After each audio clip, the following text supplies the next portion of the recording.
Good evening and welcome to the Business Day. I'm Javon Keys. Now, at the start of the bulletin, we spoke about those gas prices and we'll get to them soon. But let's start off with some news from the Jamaica Stock Exchange. Now, it says that we should expect the launch of the direct market access to the United States market by the end of this month.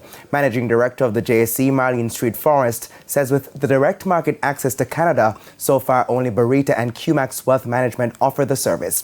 As the U.S. market is about to come on stream, the exchange hopes to bring more brokers on board. We have had testimonials from investors that have indicated that they are benefiting from the investments. That's phase one. Phase two, now we are working with having the U.S.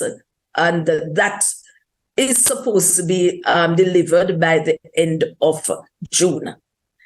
In respect to other broker members, we have had several more brokers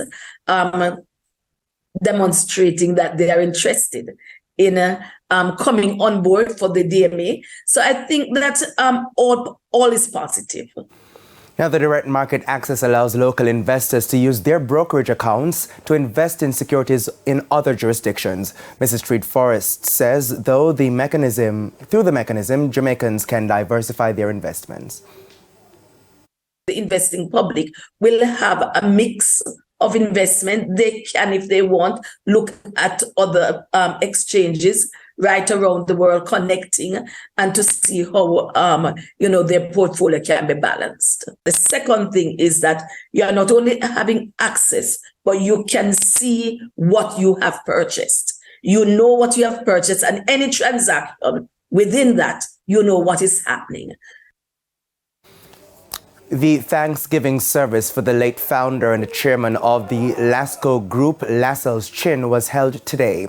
Now, scores of mourners, including business leaders and politicians, gathered at the Cathedral of the Most Holy Trinity in downtown Kingston to pay their final respects.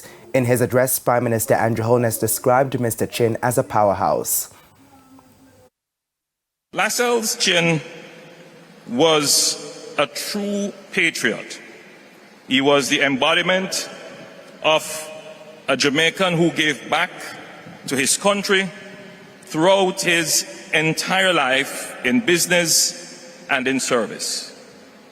His contribution to nation building was material, enduring, and of tremendous value. Lasco's passing represents an immense loss to our nation. Mr. Chin started as an entrepreneur in the 1950s. He rose to become one of Jamaica's most outstanding business leaders, known also for his philanthropic work. In 1986, he was conferred with the Order of Distinction Commander Class, and in 2001, he received the Order of Jamaica both for his contribution to industry, commerce, and entrepreneurship. He died on May 27 at the age of 86. Now to those fuel prices now. All categories of fuel will decline effective tomorrow, with some categories reaching their lowest since December 2021. A litre of 87 and 90 gasoline will sell for $3.62 less per litre. This will bring the ex-refinery rate to their lowest since the third week of May. Now diesel, ultra-low sulfur diesel and kerosene will decline by $4.50. Diesel will sell for its lowest since December 2021, while ultra-low sulfur diesel will reach its lowest since January 2022. Propane will cost 42 cents less, while butane will drop by 44 cents. Let's head to the foreign currency market now. Banks and cambios are selling the US dollar for an average $155.42. $118.09 is the going rate for the Canadian dollar. The average cost for the pound is $195.82, while it's costing $171.82 for the euro. The JSE index gained 903 points today, while the junior market index increased by almost 3 points. Among the 54 winners were Jamaica Public Service 7% shares, Margaritaville Turks US dollar shares, Pulse Investments, Caribbean Cream, and MPC Caribbean Clean Energy.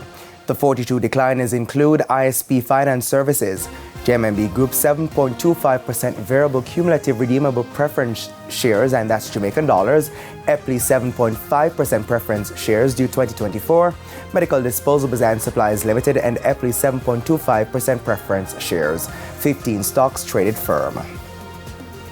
And that's the Business Day. I'm Javon Keys. Good evening.